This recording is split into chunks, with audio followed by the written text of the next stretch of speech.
Jerusalem, city of peace, a city frequently walked by Jesus Christ when he was here on the earth, the center of religious worship in the time of Christ, with magnificent edifices and a temple next to none, a temple which was so brilliant in magnificence that his disciples, upon one occasion while departing, turned his eyes to the temple. In replying, Jesus Christ said, "See ye not all these things? Verily I say unto you, there shall not be left here one stone upon another, that shall not be thrown down." In this reply, Jesus Christ described that the temple was to be destroyed and that the city of Jerusalem was to be destroyed.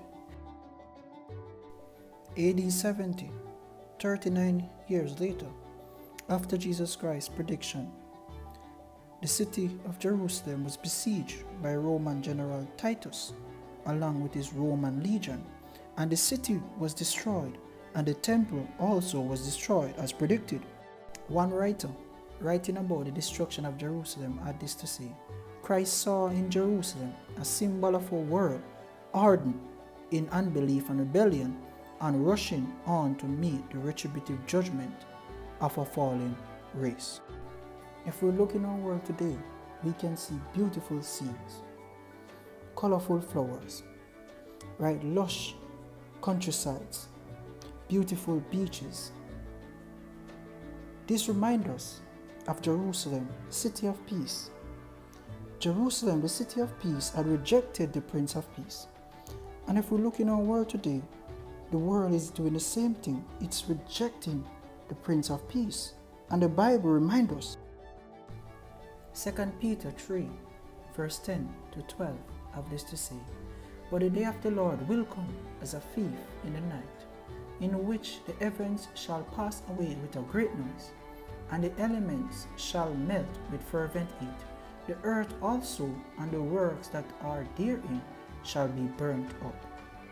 Seeing then that all these things shall be dissolved, what manner of persons ought ye to be in all holy conversation and godliness, looking for and hasting unto the coming of the day of God, wherein the heavens, being on fire, shall be dissolved, and the elements shall melt with fervent heat."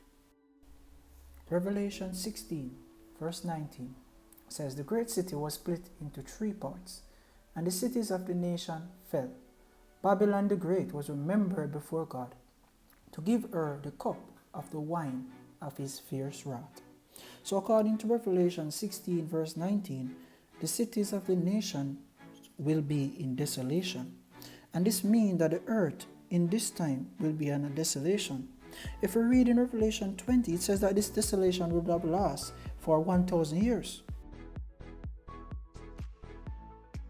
2 Peter 3, verse 13 says, "Nevertheless, we, according to his promise, look for new heavens and a new earth, wherein dwelleth righteousness." Revelation 21, verse 1. And when you have time, you can read the whole of Revelation 21. It tells how God will create a new heaven and a new earth after the 1,000 years of desolation, and everything will go back to as it were in the beginning.